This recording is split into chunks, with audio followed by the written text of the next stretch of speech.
इस देश में हमने कितने सालों से कई बाबाओं की कहानी सुनी और वो हमने सिर्फ उनकी गलत वजहों से ही सुना।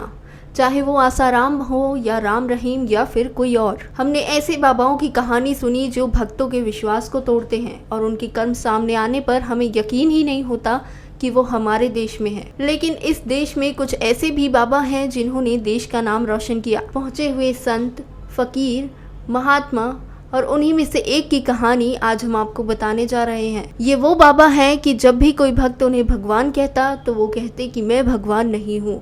एक ऐसे बाबा जिन्हें दुनिया के सबसे ताकतवर और अमीर लोग भी अपना गुरु मानते हैं। जी हाँ, हम बात कर रहे हैं नीम करोली बाबा की। इनका जन्म 1900 के आसपास भारत के उत्तर प्रदेश के फिरोजाबाद जिले के अकबरपुर गांव में एक धनी ब्राह्मण परिवार में हुआ था।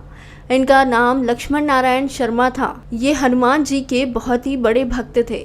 चलिए जानते हैं उनके बारे में कुछ रोचक बातें। 1958 में बाबा ने अपने घर को त्याग दिया और पूरे उत्तर भारत में साधुओं की भांति विचरण करने लगे थे। उस दौरान लक्ष्मण दास, हांडी वाले बाबा और तिकोनिया वाले बाबा सहित वे कई नामों से जाने जाते थे। गुजरात के ववानिया मोरबी में तपस्या की तो वहां उन्हें तलैया बाबा के नाम से पुकारने लगे। उत्तराखंड के नैनीताल के पास कैंची धाम में बाबा नीम करोली 1961 में पहली बार यहां आए और उन्होंने अपने पुराने मित्र पूर्णानंद जी के साथ मिलकर यहां आश्रम बनाने का विचार किया था।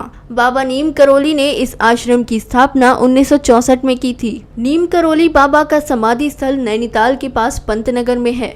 ये एक ऐसी जगह है जहां कोई भी मुराद लेकर जाए तो वो खाली हाथ नहीं लौटता। नीम करोली बाबा के भक्तों में एप्पल के मालिक स्टीव जॉब्स, फेसबुक के मालिक मार्क जुकरबर्ग और हॉलीवुड एक्ट्रेस जूलिया रॉबर्ट्स का नाम लिया जाता है। कहा जाता है कि इस धाम की यात्रा करके उनका जीवन बदल गया। 15 जून को देवभूमि कैची धाम में मेले का आयोजन होता है और यहाँ पर देश विदेश से बाबा नीम करोली के भक्त आते हैं। इस धाम में बाबा नीम करोली को भगवान हनुमान का अवतार माना जाता है। बाबा के भक्तों ने इस स्थान पर हनुमान का भव्य मंदिर बनवाया। यहाँ 5 देवी देवताओं का मंदिर है। इनमें हनुमान जी का भी एक मंदिर है। बता दें कि बाबा नीम करोली महाराज के 2 पुत्र और 1 पुत्री हैं।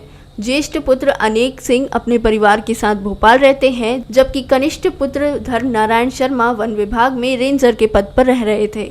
हाल ही में उनका निधन हो गया है। नीम करोली बाबा ने अपने शरीर का त्याग 11 सितंबर 1973 को वृंदावन में किया था। बताया जाता है कि बाबा के आश्रम में सबसे ज्यादा अमेरिकी ही आते हैं। अभी के लिए इतना ही। बाकी बड़ी खबरों के लिए देखते रहिए देशहित न्यूज।